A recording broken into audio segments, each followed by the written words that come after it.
The following program may contain strong language and mature content. Viewer discretion is advised.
Hello. Welcome to She is Shenomenal. I am your host, Tasha Champion, the Shenomenal Coach of Champion Empowerment.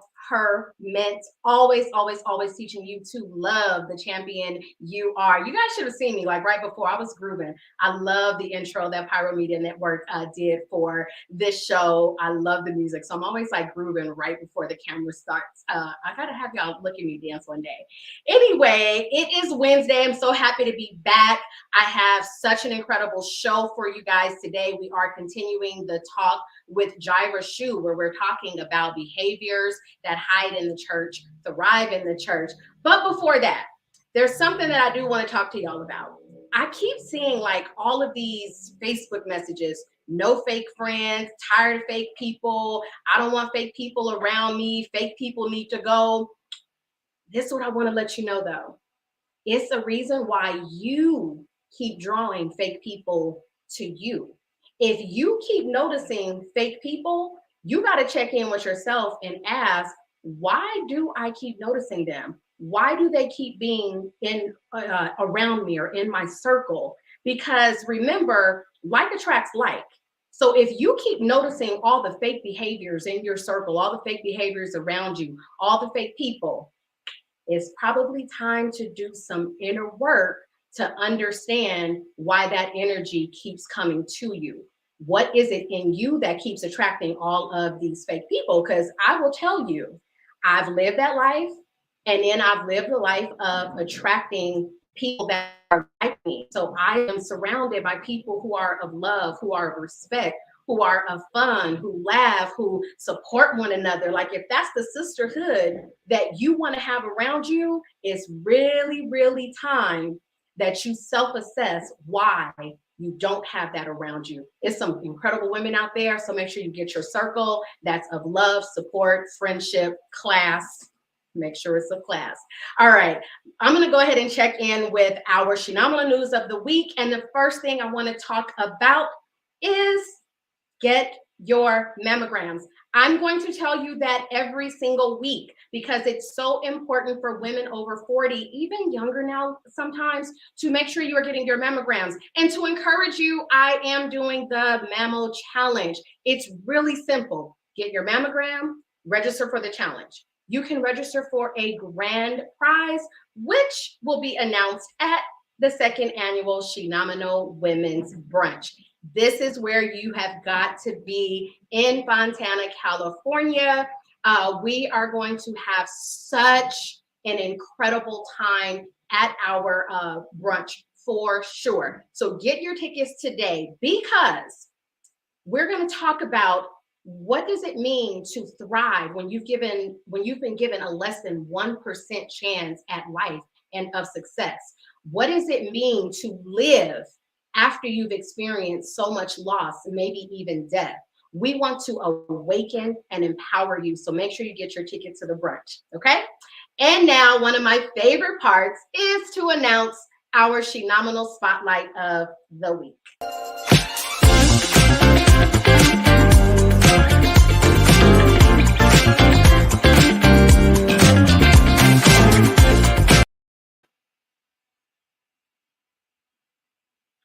All right, our Phenomenal Spotlight of the Week. I'm a little biased because she is my sweet little cousin, but L'Oreal Klein, this lady is blazing trails for herself. She just recently graduated with her MBA at Marymount California University. It is an exclusive private school in the Palos Verdes area of Los Angeles County, beautiful campus. She is a behavioral therapist, but L'Oreal is truly making a way through life, through obstacles. Soon as she started college, her mother suddenly passed away, and she kept trucking and kept going and just really pushed herself to the next level. Because obstacles are either going to push you up or they're going to push you down, but you have to make that choice. But she is truly a beautiful representation of Black girl magic, Black girl excellence. And I am so honored and so proud of my little cousin, L'Oreal Klein, the newest member to our Masters of Business, her MBA. That's what I'll say, her MBA. But she's incredible. So congratulations, L'Oreal. You are the Shenomenal Spotlight of the Week. You are a Shenomenal woman. I love you to pieces. Keep making a difference in your life. All right, you guys, we're going to take a quick break because when we come back, we are going to talk to Jireh Shoe. If you were with us last week, we were talking about behaviors that hide in the church, thrive in a church. And she was sharing the abuse that she suffered from a narcissistic pastor. And we are going to dive deeper into what caused that, what was happening in her home life. What were the people that were around her doing and saying? And how was this pastor able to manipulate her vulnerability to then use that against her? But we got to dive deep because we talked about some heavy stuff last week, but we want to unpack even more of it because our goal is really to save the girls that are in church. And because if you see something and you're not speaking on it, you're allowing the bad behaviors to thrive. So we'll be right back with Jireh Shoe.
We are back, and I want to bring in Jireh Shoe so we can get this conversation started.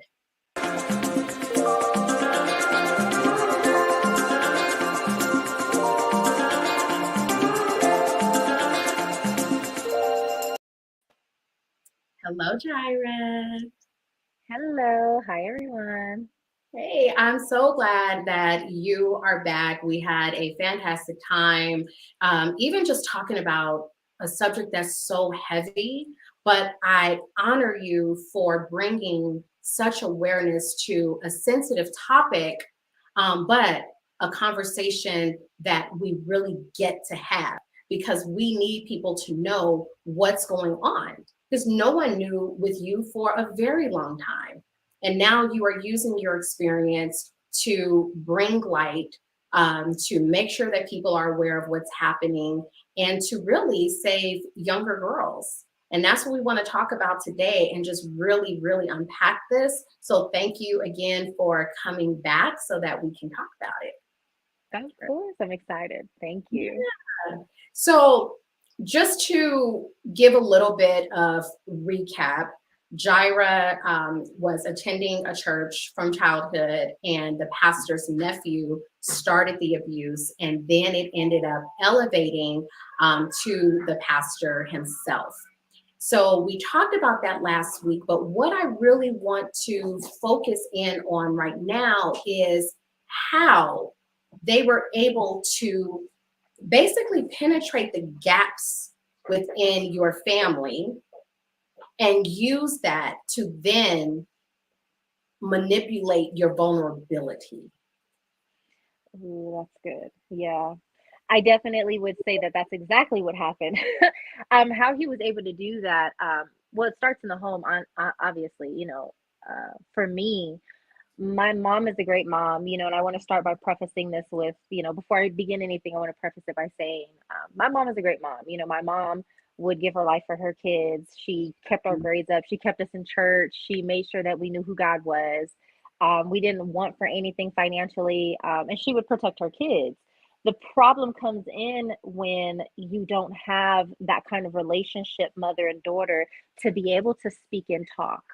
My mom went through a lot as a kid. She really didn't have a childhood. She had to grow up very, very fast. She was helping raise her siblings at 4 years old. Her mom was there as well.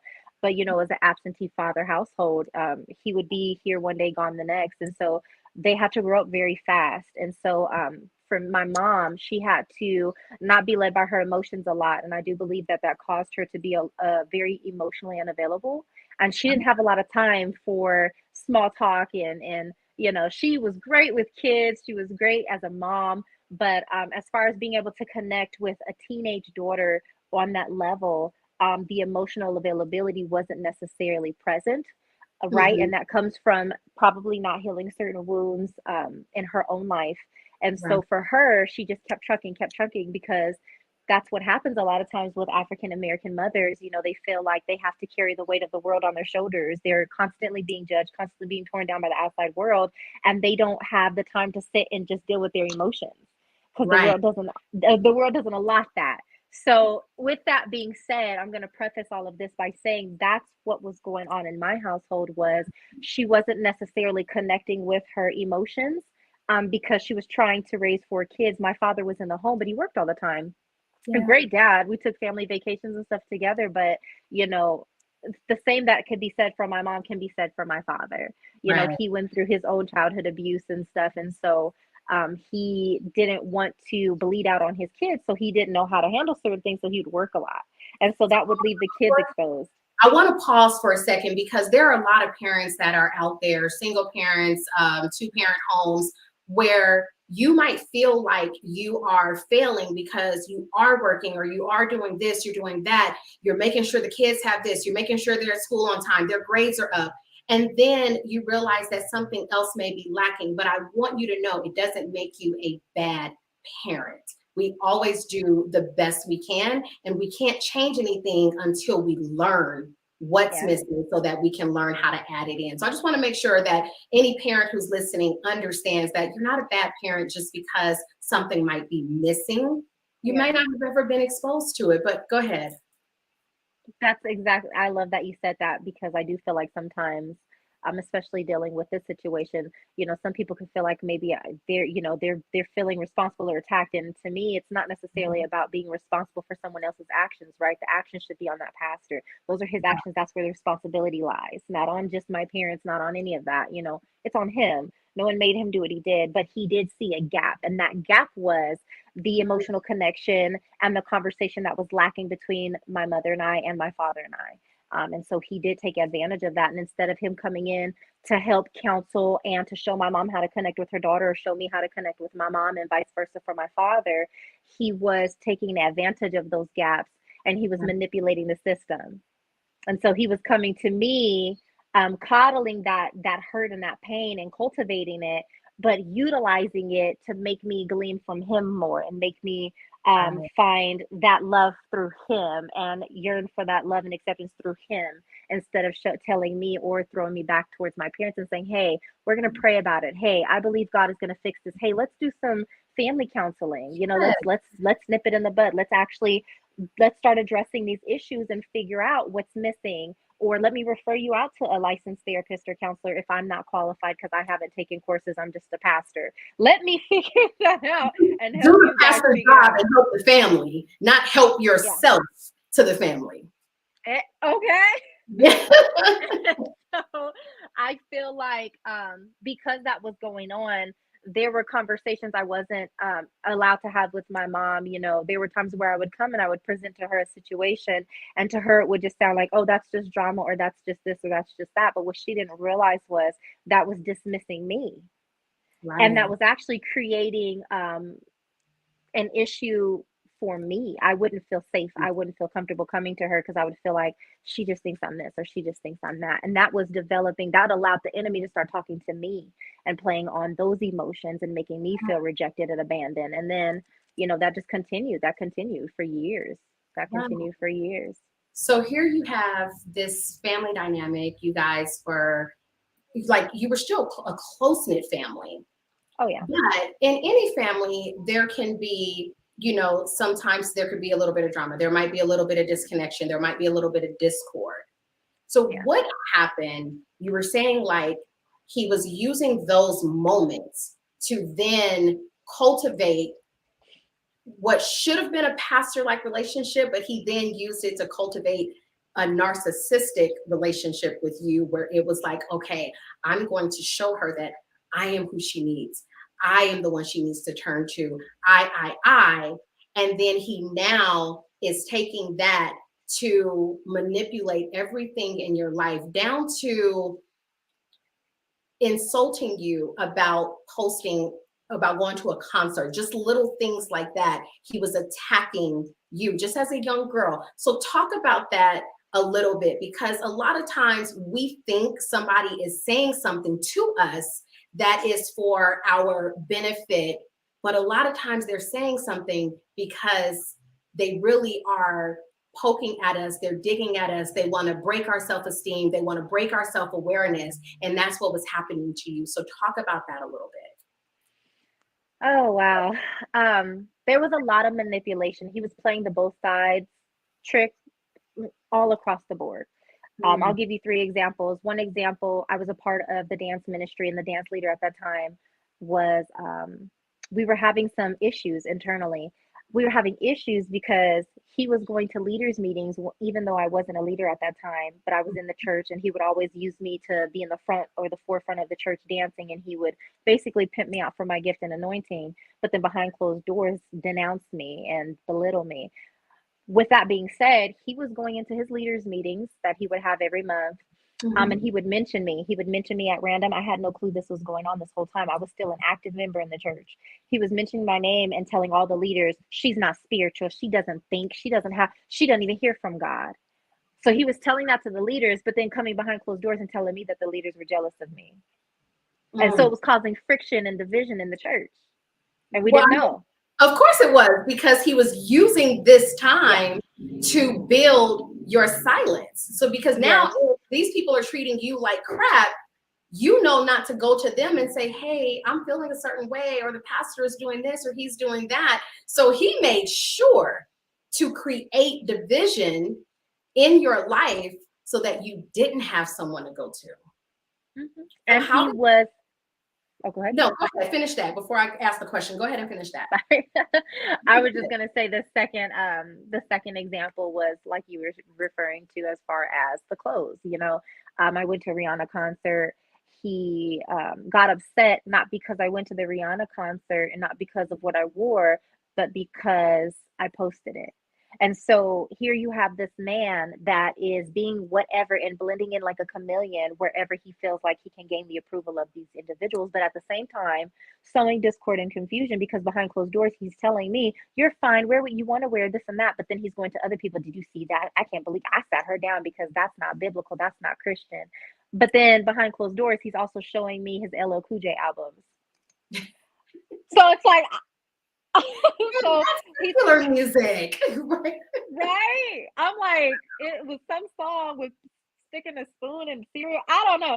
I just remember it was sexual, and I just remember like, okay, well, if this is the music you listen to, okay, you don't have an issue. Like you would like you're not being, but then in that's what he was doing behind closed doors with me. But then in the public's eye, he was saying something different. He was always playing both sides of the fence. I believe he did the same thing with my mom at one point with that Rihanna concert. He had a conversation with, I believe, my mom, and was on her side in regards to, oh yeah, she shouldn't have worn that and she shouldn't have done this. But then he's telling me it's fine. And then he even went further to say that there were two other leaders who were single women who got divorced after they got to the church and were sitting up under him. And he was saying that they go to Vegas all the time and they wear skimpy outfits and this and that. They just don't post it online. So it's like, you're teaching me how to live a double life. Like, what do we do? Right, that part. So he's using all of this discord to really silence you, to break you down. Mm-hmm. I always say, like, the silence ends up speaking louder than the voice sometimes.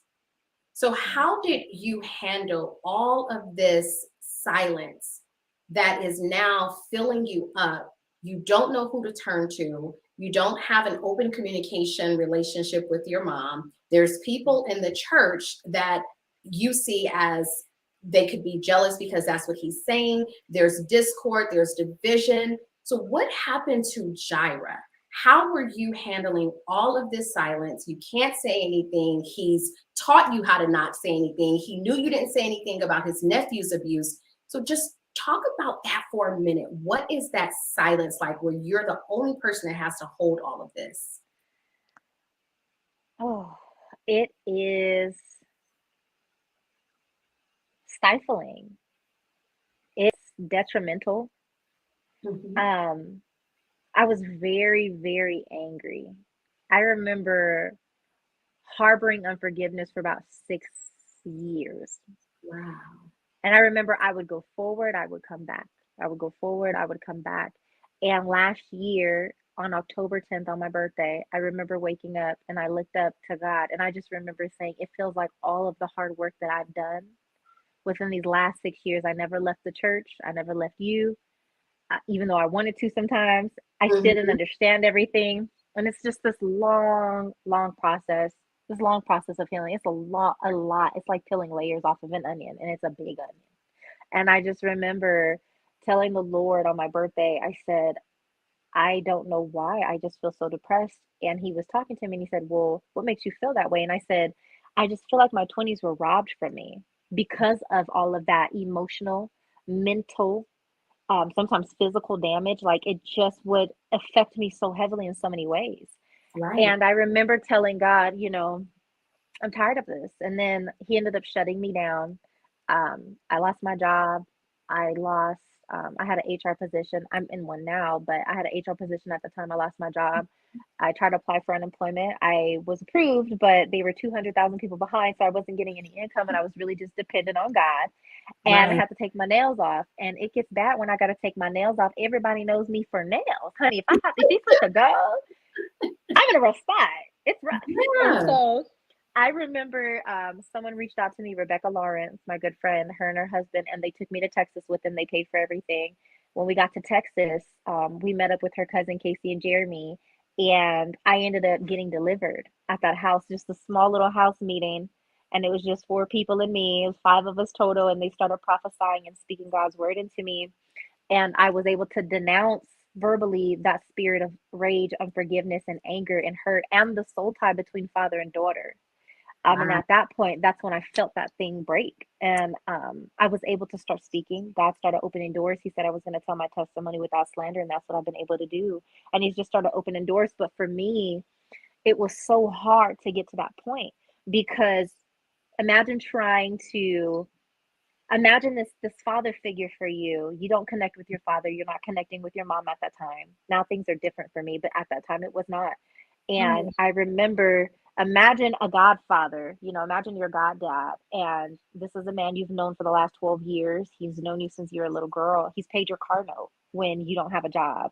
He's Right. paid for you to go halfway across the world with him. And so imagine out of nowhere, this man just sexually assaults you and then is calling you a whore and is lying to people and telling them that you slept with 20 men in one night and over 50 men, because a narcissist has to take away the validity of your statement Absolutely. so that they can try to survive. And so how do you do that with a woman? The oldest trick in the book, call her a slut. Yep. And that's what he did. He told everybody I was a church slut. And the most hurtful part was that all of these people who had known me since I was 12 never brought a boy to the church, was only the only virgin in the church while all the leaders' kids were sleeping around. No one defended me. Everyone knew me personally and no one defended me. And that really hurt. And the part that really made it hard, that 6 years silence that you're referring to, the part that really made it hard was when Christians would come to me and when I would tell them what happened, and I would tell them, I'm trying to grasp for some sort of faith. And I'm trying to have faith that God would fight this battle so that I can let go of this hurt. I can let go of this unforgiveness, because if I can't trust God, I feel responsible to hold it. So as I'm trying to stand on the promise God gave me as a Christian, because I'm an heir to the throne, and as an heir, I have a promise from God I get to stand on. He said, vengeance is mine, I shall repay. And Christians are telling me I'm wrong for standing on that. Telling me, trying to manipulate the word by telling me you need to forgive, you need to let it go. How can I let it go if I don't trust that someone else is going to pick it up, and that's someone being God? Right. And if you're telling me I'm wrong for standing on the scripture that God is actually going to fight my battle, you're telling God he's wrong for telling it to me. Well, the thing is that so many people, because I want to pause right there. I need people to really hear that, because we use the word forgiveness. We throw it around like it's $1 that you can just get, from anywhere. And it's not. When people have this thing of like, well, you just say, I forgive you. The thought of forgiveness is great. The action of forgiveness is totally different. And when you tell somebody, oh, I forgive you, I hear it all the time. Oh, I forgive them. I forgive you. Do you really? Like, do you really? Because the work of forgiveness is not easy. That's why, and I'm so glad you said it took 6 years. You felt like you were taking steps forward. You felt like you were taking steps back. Then you have people saying like, oh, you need to forgive, instead of acknowledging, well, wait a minute. Why hasn't she been able to fully forgive?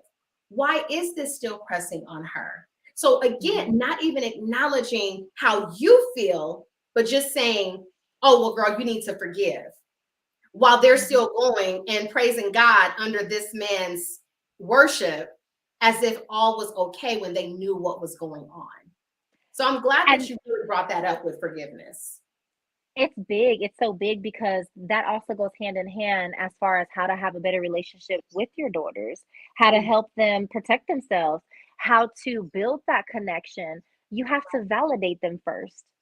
As a Christian, as a parent, anybody, it's just human decency. If someone is coming to you and stating, this is what happened to me, how dare you, out of your affiliation to that predator or to that abuser, say that the victim is wrong for feeling how they feel because of what someone else has done to them. And then you're not even going to validate it. And then let's take it a step further. So parents need to be able to validate their daughters to build that close bond and connection. That's how they build trust with you, as if you validate them and you say, baby, I hear you. I get it. What happened? How do you feel? How are you doing? Right. Before I try to do anything else.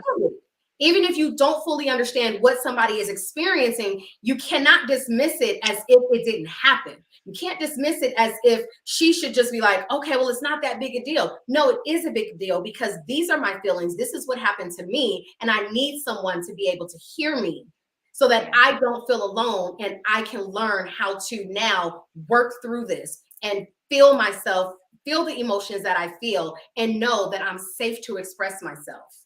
You have multiple people taking away your voice. Multiple. People, not just the pastor, but the people in the church. Sometimes your family, when somebody wasn't listening to you, if every single time no one stood up for you, it pushed your voice further and further away from you. Yeah. Wow. And it's sad, even as a Christian, to take it away from just mothers and daughters and family. Like, even as a Christian, the Bible says Jesus is touched by their infirmities. How dare you want to minister to somebody? Number one, let's just address the conflict of interest.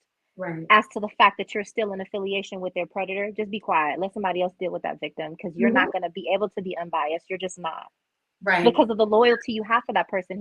Whether you're benefiting emotionally, whether you're benefiting financially, you're not going to be able to properly hear that person and minister and to the need of that person, because of your affiliation and the loyalty that you're going to feel like you're going to violate with that particular individual. Right. So just be quiet and step out the way.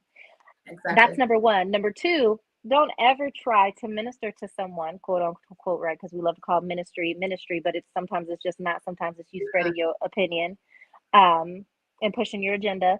But how dare you try to minister to somebody and you're not even validating the pain? You're not even trying to be touched by their infirmity. Like, we love to call ourselves like Christ, but no one wants to really be like Christ when it comes to taking a stand, even if that means we have to separate ourselves from that affiliation.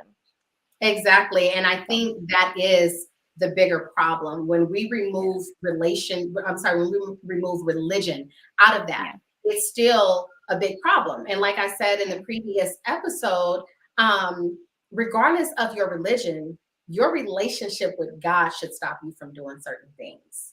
It is my relationship with God that makes me not seek revenge on my husband. It is my relationship with God that makes me pause and say, hold on, before you just go off on that person. It's my relationship with God that says, listen to what this person is saying before you just go into your own assumptions. So see, when we remove religion out of all of that, what is your relationship with God in spirit to then know what to do?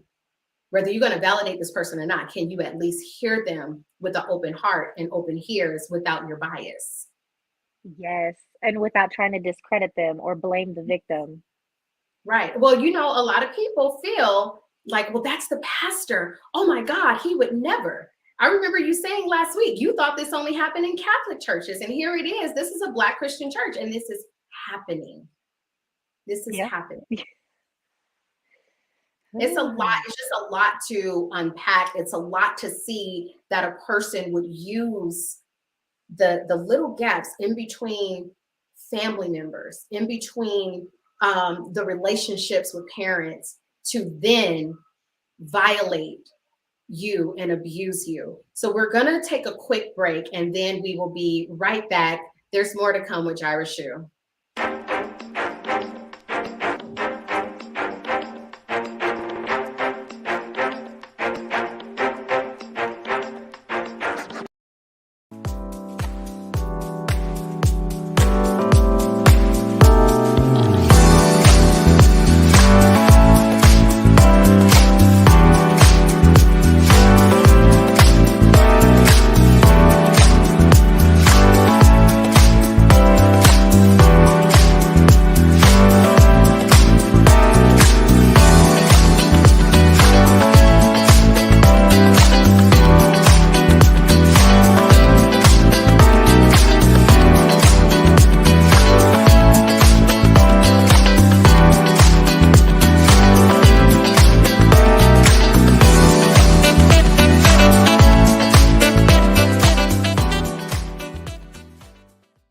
Pyro Media Network is a proactive network focused on providing innovative space for content creators and entrepreneurs. PMN is dedicated to giving its viewers a diverse entertainment experience while helping content creators elevate their production, engagement, and overall branding. To date, PMN has reached over 1 million viewers and listeners internationally, produced over 72 successful shows with high ratings and fanfare, and has housed over 135 content creators, brands, and businesses through entertainment and consulting services exclusive to Pyro Media. Pyro Media Network is a space that makes you feel at home. So if you or someone you know wants to make an impact, then contact PMN by visiting www.pyromedianetwork.com. and we will take your production to the next level.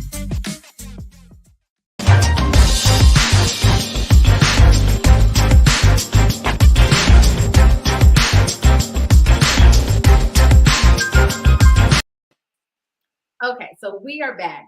We're talking about how this pastor was able to weasel his way into the cracks when some of your family foundation broke, when he realized that, oh, wait a minute, she doesn't have a great communication relationship with her mom or her dad right now, so she's probably not going to say anything. And because my nephew assaulted her and she didn't say anything, then now her silence is probably golden to me.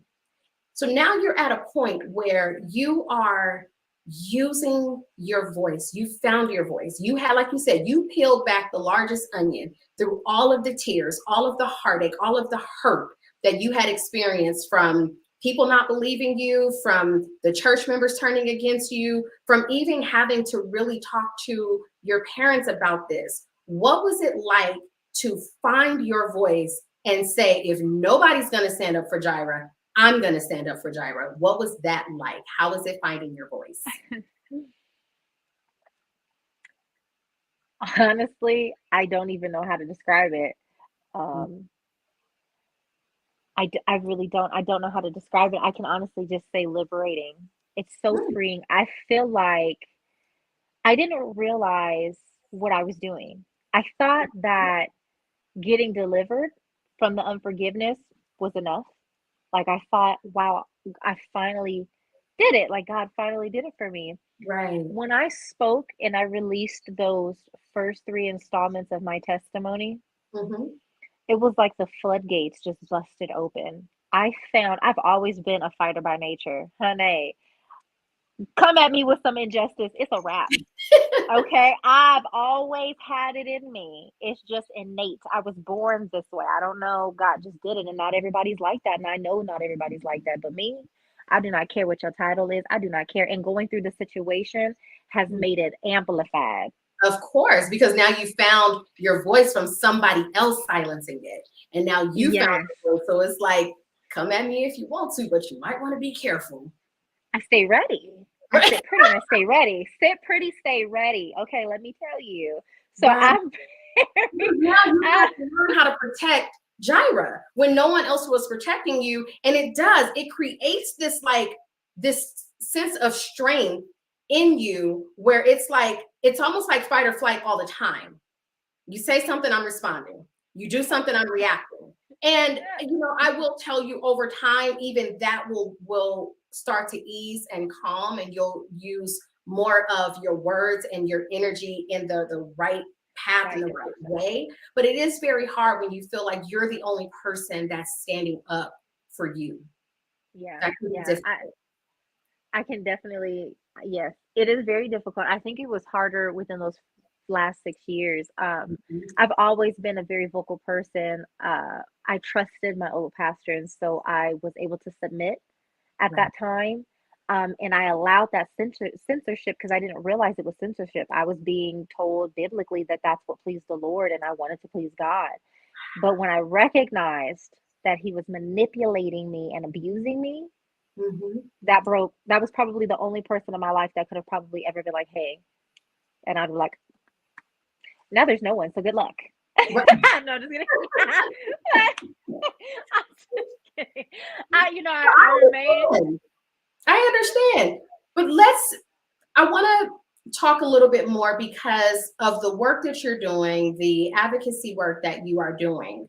But let's talk about those cracks. How has your family, the relationship with your mom, how have you mended that so that you can, because even, beyond your younger years, there are times where we just want our moms. I remember going through chemotherapy and I looked at my daughter and I'm like, I just need my mom. I'm 36 years old. And I'm like, no, I just need my mom. And so there are times where even as adults, adult women, we just want our moms. So how were you able to really come full circle and mend that relationship with your mom? And how does that help you now talk to other girls and their moms so that they can learn this relationship building early before it gets chaotic and somebody can creep through the cracks to then manipulate? To answer the question, I'm gonna give an explanation. We're still working on it. We're still working on it. We're still working on our communication. That's number one. Number two would be, Mm. I believe because I lacked that growing up for so many years, that's what Mhm. made me good at helping others have a relationship with their daughters. That's what made me good at advocating for young women. I Yeah. heard a saying last week that said, if you want to find someone that loves hard, look for someone that was broken great. Wow. If you go through great pain, you will know great love. Yes. Usually, there's some people who go through hardships, and they just become wicked and they want to hurt others, hurt people. I was Right. not like that. I was the type of person to where I experienced rejection and it just made me so incredibly loving. I Mm. love kids. I love people. Don't try me. But I love people. I love children. I will give my life. I'm so serious. They just put me over the babies dance ministry. I've got 4 or 5 year olds girl and 1 4 year old underneath me, and I'm just like mother hen. I love me some babies. I do. Yeah. I love me some babies. And then they put me over the 8 to 12 year olds for the young women's ministry. I love people. I love kids, but it's because I have this maternal instinct in me to love on people because I never want someone to be feeling the way I used to have to feel. And so that really shaped how I am. And then my aunts too, my mom was a loving mom, especially in my childhood years, but my aunts were like incredibly like constantly kissing me, constantly loving me. And so I think I also got that from them too. So I wasn't, just out here, oh, Yeah. but I would definitely say with my mom, we're definitely still working on it. I would have to say, just a few days ago, God was talking to me about the story of Joseph in the Bible, and he was sharing with me how, just to make it brief, after Joseph's father died, because he was helping his brothers, he was showing his brothers grace after they came and they found out it was Joseph. He had already been around his brothers for so long, and then their father passed, and then their brothers were fearful that Joseph was going to turn his back on them. And so I likened it unto my story because his brothers ended up trying to be sneaky and coming to Joseph and telling Joseph, oh, Right. dad told us, well, they sent someone to tell Joseph, oh, your father wanted you to forgive your brothers. That was his dying wish. And Joseph was like, if my dad wanted that, he would have told me. I was just, you know. And so Joseph just bawled. He just broke down crying. And he immediately, he wasn't crying because his father had passed. He already had 3 months to deal with that. He was crying because his brothers hadn't changed. After all the grace that he's shown them, they hadn't changed, and that broke Joseph's Sometimes heart. it doesn't matter how much grace and mercy you show them, they just Man, they don't. And so he told them, Joseph's response, they fell at Joseph's feet, trying to be manipulative again. Oh, we're enslaved to you, we're this, we're that, just trying to manipulate. Joseph looked at them and said, am I God? I'm not God.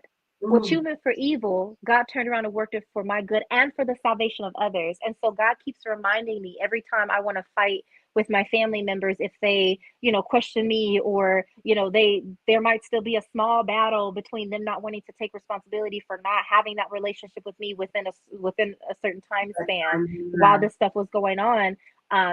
God silences me. He's trying to silence me. You're working on it. And Yeah. we're working on it. We're working it out. He's trying to silence me and remind me, like, hey, focus. This happened because people need salvation. This happened because people need to be free. And as long as I stay focused on that, I stop being so hard with people and their battles to accept. Right. And So, there's also some space where you have to give your mom some grace because, like you said, she had to grow up really quick. She had to raise her siblings. So she had to silence a lot of her emotions, maybe a lot of her compassion. So there is some grace that you get to give your mom. There's some grace that she gets to give you.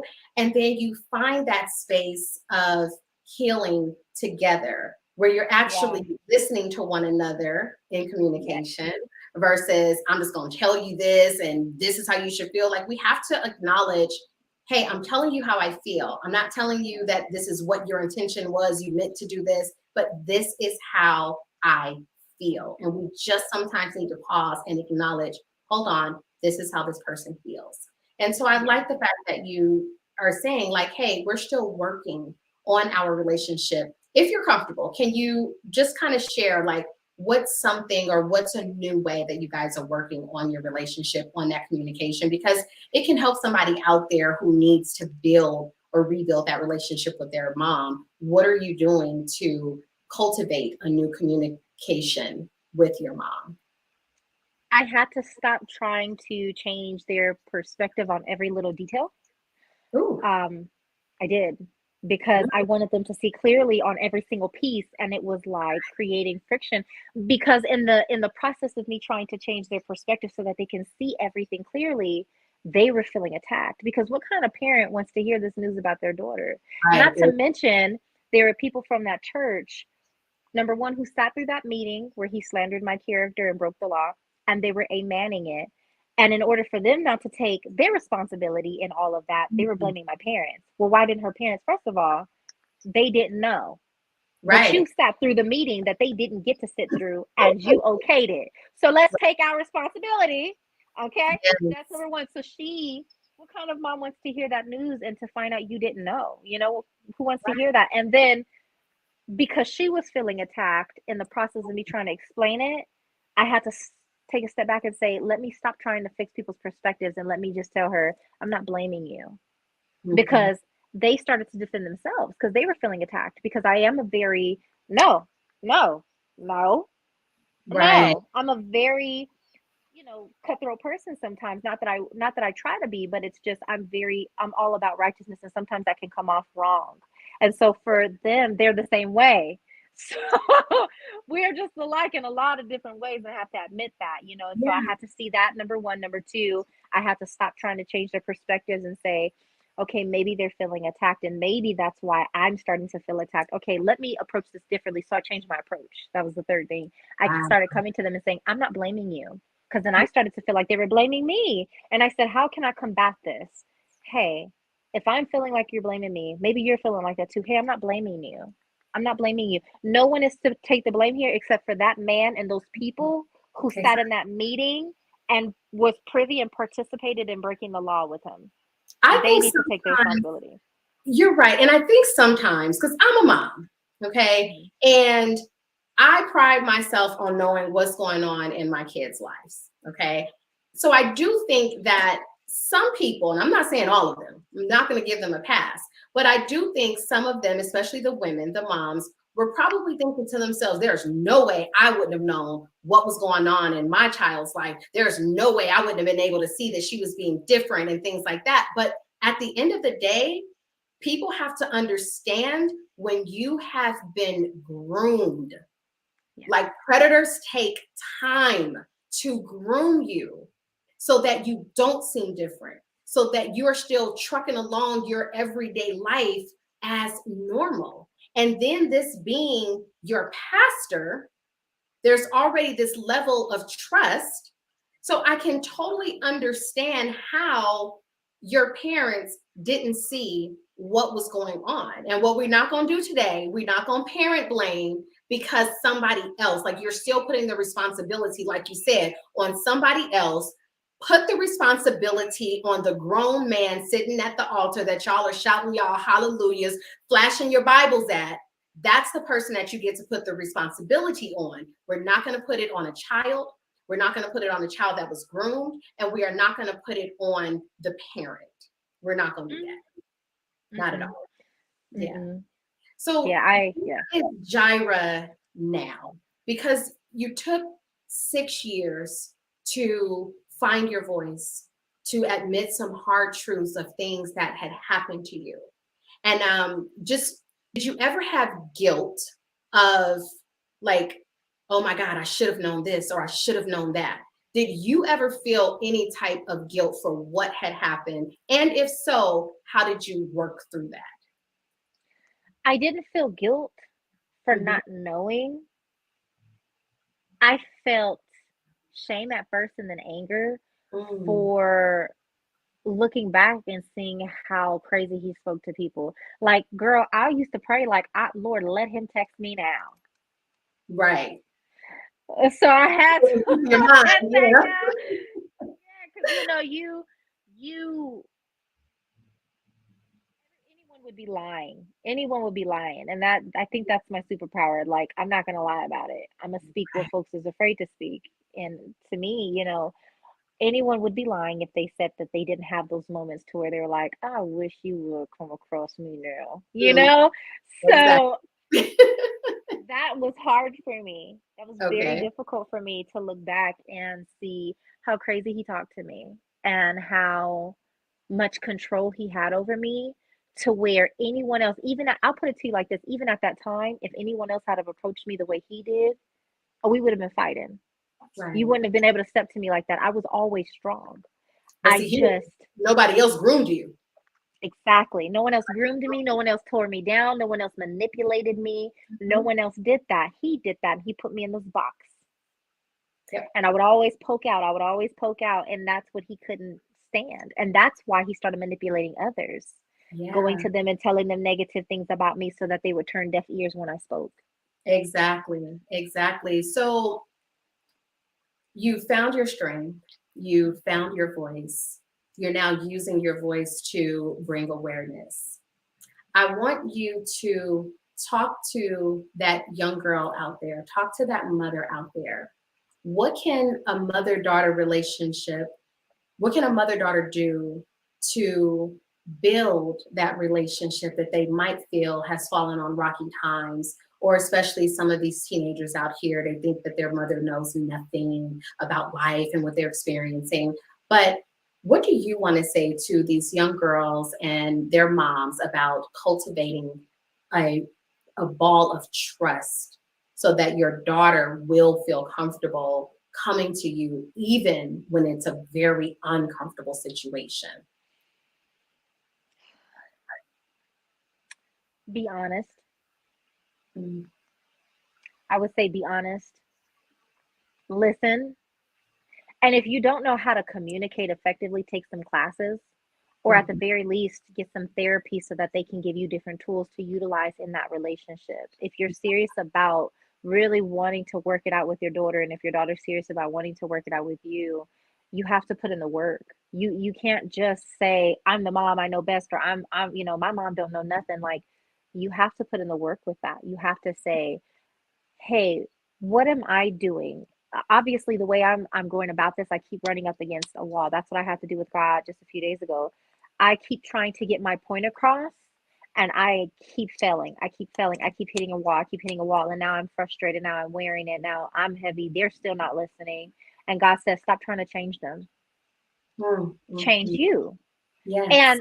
And that's so cliche. So I'm gonna break that down, right? It's not just change you, right? It's change your approach. So instead of trying to change them, change your approach. Stop focusing, change your focus. Stop focusing on trying to change their perspective and the way that they view it, and start focusing on how can I help you? Because you're feeling attacked and I'm feeling attacked. But if I want you to stop attacking me, maybe I gotta stop making you feel attacked as well, or stop attacking you if that's what I'm doing. So changing my approach and stop attacking you. So I would have to say, humble yourself. Like, stop thinking that you're the one that's right in the situation. Right. And start asking God, how can I minister to that person instead of always wanting to fulfill my need? Instead of always wanting them to minister to me, instead of always wanting them to hear me, instead of always wanting them to understand me, maybe I need to try to understand them. And if both parties are doing that, there's not going to be any stone left unturned, and there's not going to be any voids that's not filled within that relationship.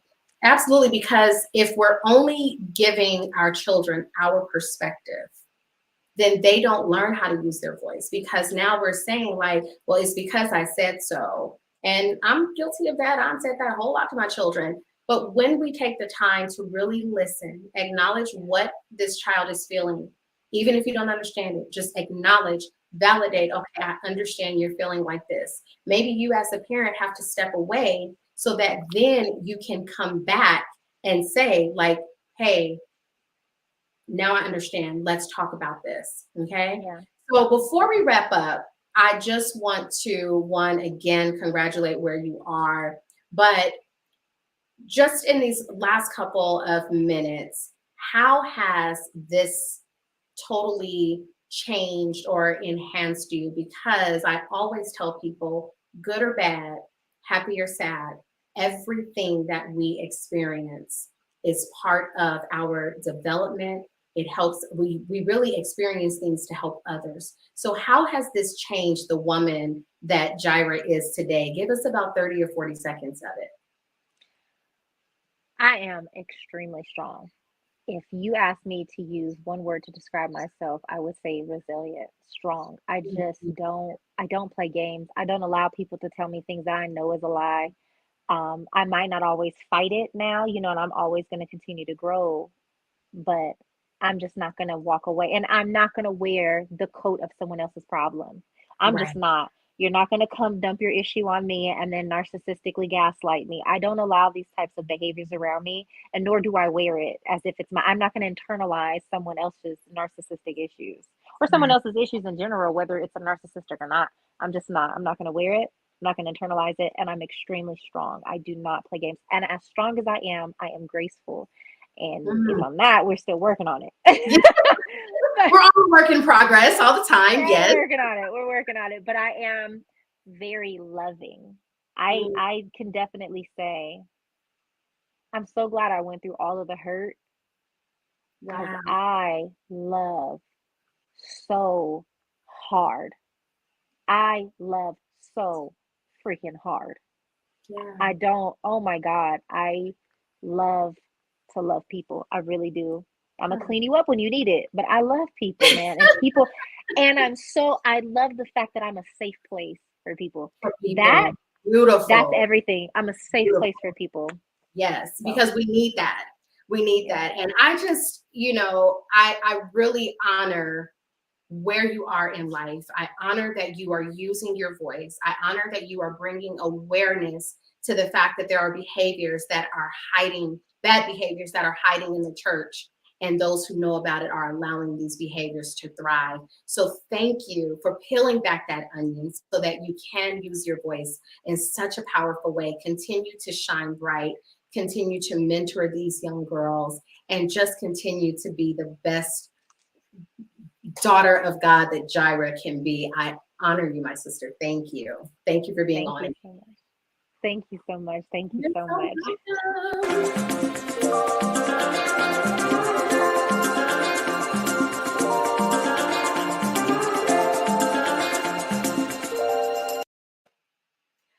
Whew, that was a lot. That was a lot to unpack. That was a lot to hear for some people, but I really hope you walked away with something.